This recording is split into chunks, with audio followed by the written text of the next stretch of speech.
Hello everyone. Welcome to the subject Helicopter Dynamics. I am Professor Srinidhi. This video will be discussing about forward flight performance. That is forward flight performance of helicopter. The contents of this video will be some of the notations used, total power required for the forward flight, induced power, parasitic power, climb power, tail rotor power, and hence total power and its coefficient. Starting off with the notations which we will be using in this video. Major notations, some of it are VC, that is climb velocity, theta FP, flight path angle, alpha TPP, that is tip path plane angle or rotor angle of attack, lambda inflow ratio, mu speed ratio or advance ratio, psi azimuth angle. We use further a lot of notations that you can refer to the previous videos. For any helicopter for forward flight, the total power required for the forward flight is P. This can be expressed as P is equal to Pi plus P naught plus Pp plus Pc. What is these different components? Here Pi is the induced power, P naught is the profile power required to overcome the viscous losses at the rotor, Pp is the parasitic power required to overcome the drag of the helicopter, and Pc is the climb power required. Why? To increase the gravitational potential of the helicopter. We have to consider the equilibrium of forces on a single rotor helicopter in a climbing forward flight situation, as you can see in the image here. Here theta FPP, that is flight path angle, so that for small angles the climb velocity will be Vc, that's equal to V loop into theta FP, where V loop is the relative velocity of the wind. For small angles, satisfying vertical equilibrium gives the equation T cos alpha TPP minus theta FP is equal to W. That obviously will be equal to T because weight must be equal to the vertical thrust. Now the horizontal component of the equilibrium, this equilibrium equation will be T into sine alpha TPP minus theta FP is equal to dFP cos theta FP, where dFP is the flight path drag force. Now assuming dFP is independent of the angle of climb, then the previous equation can be simplified as T into alpha TPP minus theta FP is equal to D. Now rearranging this so that we can get an equation to alpha TPP. What is this alpha TPP? It is the tip path plane angle or rotor angle of attack will become alpha TPP is equal to theta FP plus D by W. Now we have to consider that the power to undertake a climb. What is the power? That is T into V, thrust into velocity. So here the power to undertake a climb and also to propel the helicopter forward, that part of the power will be T V loop sine alpha TPP. That is for small angles T V loop alpha TPP. It will be equal to W V loop into theta FP plus D by W. Now on simplifying this, we get the final equation TV loop sine alpha TPP will become WVC plus DV loop. The term here, the final two terms, where W into Vc is known as climb power, PC, and the term D into V loop is known as parasitic power, PP, because this is the energy loss to viscous effect. Starting off with the each component or each power of the total power required, starting with induced power. It is already known from the simple one-dimensional momentum theory, which we have discussed in the previous videos, that the induced power of the rotor Pi can be approximated as Pi is equal to Kt into Vi. If the forward velocity is sufficiently high, then the induced velocity can be approximated by the asymptotic results of the Glod's flow model analysis for momentum and Glod's high speed flight formula approximation. With this, the power equation can be written as P is equal to K T square by 2 rho A V loop plus P naught plus PP plus WVC. Why by 2 rho A V loop? Here, because of this approximation T, the thrust will become 2 rho A VI V loop. Here, K is now familiar empirical correction to account for a multitude of aerodynamic phenomena, especially resulting from tip losses and non-uniform inflow. Hence, the coefficient form of the induced power can be written as CPI is equal to K Ct square divided by 2 square root of lambda square plus mu square. Obviously, because of the high forward flight means mu is greater than 0.1 or lambda is very less than mu, the coefficient of induced power CPI is equal to K Ct square by 2 mu. The next power is blade profile power or profile power. The profile power coefficient with the uniform blade chord is derived from the Glod's analysis and Bennett analysis. Formally established estimates of profile power using blade element theory is established. Hence, the coefficient of this blade power, blade profile power, will become Cp naught is equal to sigma Cd naught by 4 pi, double integration from 0 to 2 pi and from 0 to 1 of u by omega r whole cube dr d psi, where u is the resultant velocity at the element and Cd naught is the profile drag coefficient of the airfoils that make up the rotor blades. Here u, what is the value of u? It means u square is equal to ut square plus ur square, where ur is omega r mu cos psi.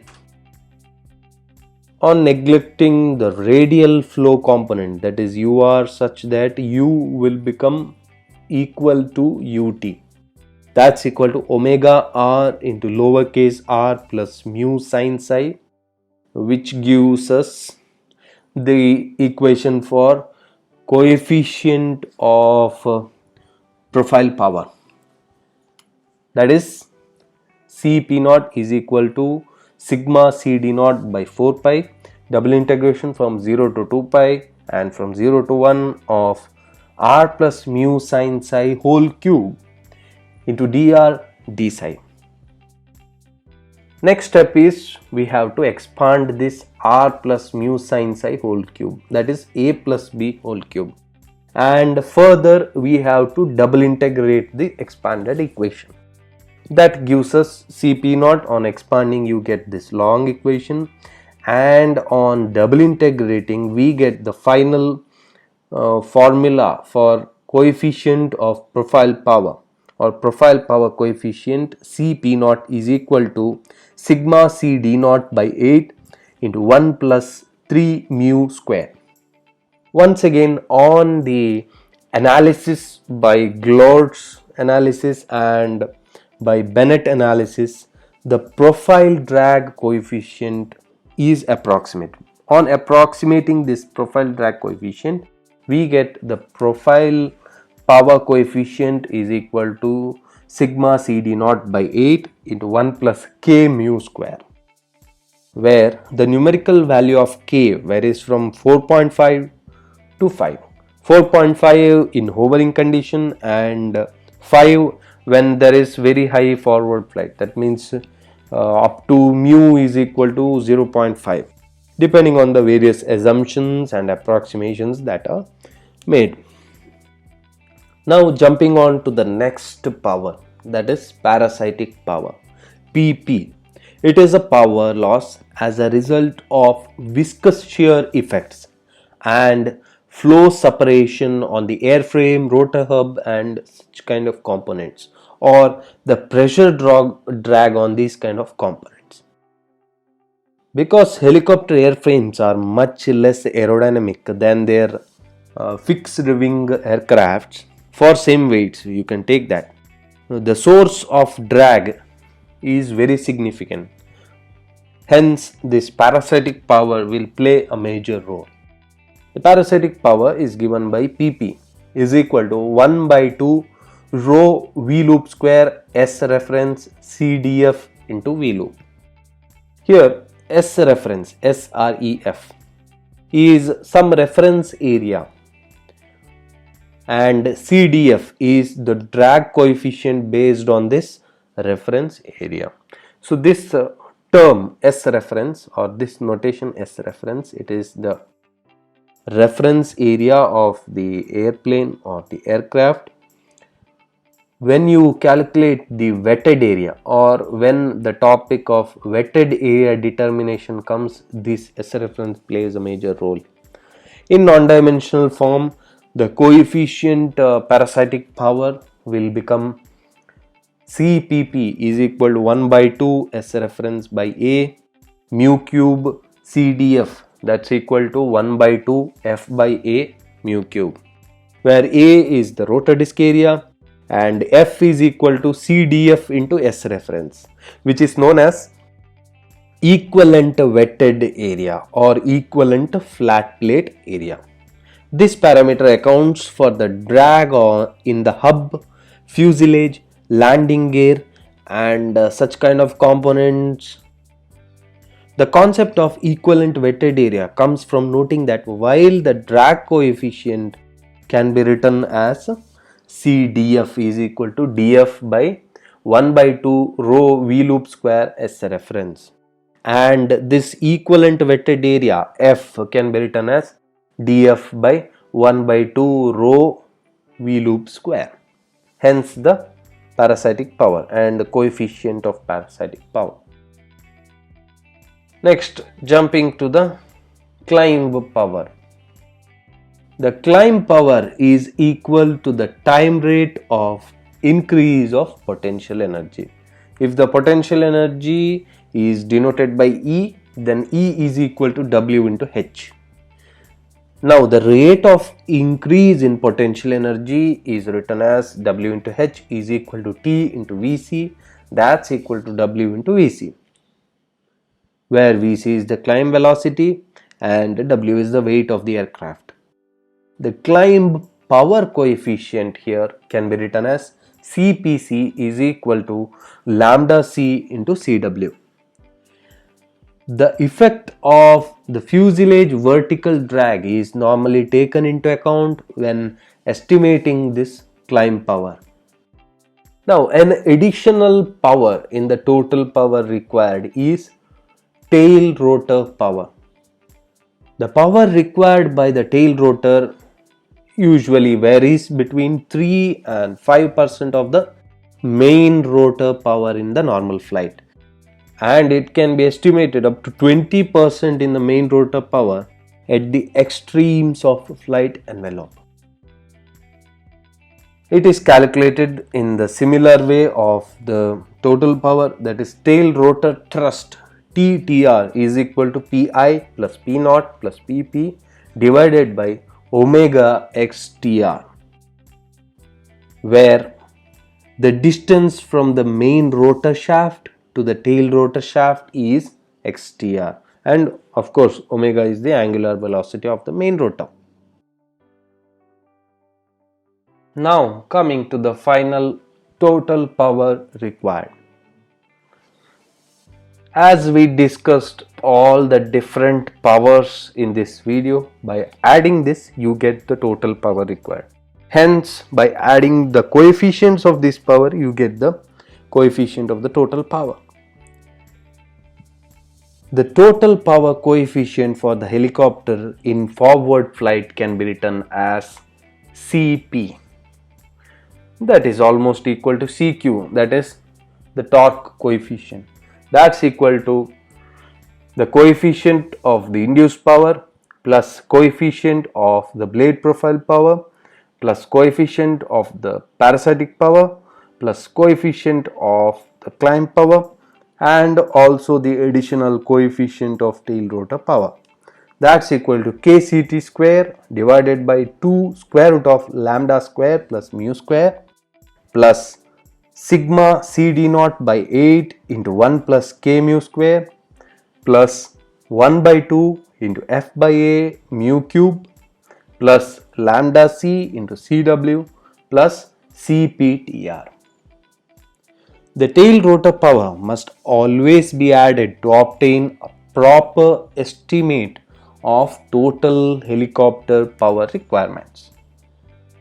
For larger values of mu, especially for very high forward flight, then lambda will be much less as compared to mu, that is, it will be negligible. So the Glode's formula allows us to do some approximations and we get the final total power coefficient Cp is equal to Cq, that's equal to kCt square by 2 mu plus sigma CD naught by 8 into 1 plus k mu square plus 1 by 2 into f by a mu cube plus lambda c Cw plus Cptr. Hence the total power required for the forward flight and the coefficient of this total power required for the forward flight of helicopter. With this we have concluded with the video. So the topics we discussed in the video is the total power required and the components of this total power. We have discussed each of the different power in detail, that is induced power and its coefficient, blade profile power and its coefficient, parasitic power and its coefficient, and then climb power and its coefficient, then the additional power, that is tail rotor power and its coefficient. Now adding all these power and the power coefficients, we get the total power coefficient, hence the equation. Please like, comment, share the video and also subscribe to the channel. Thank you.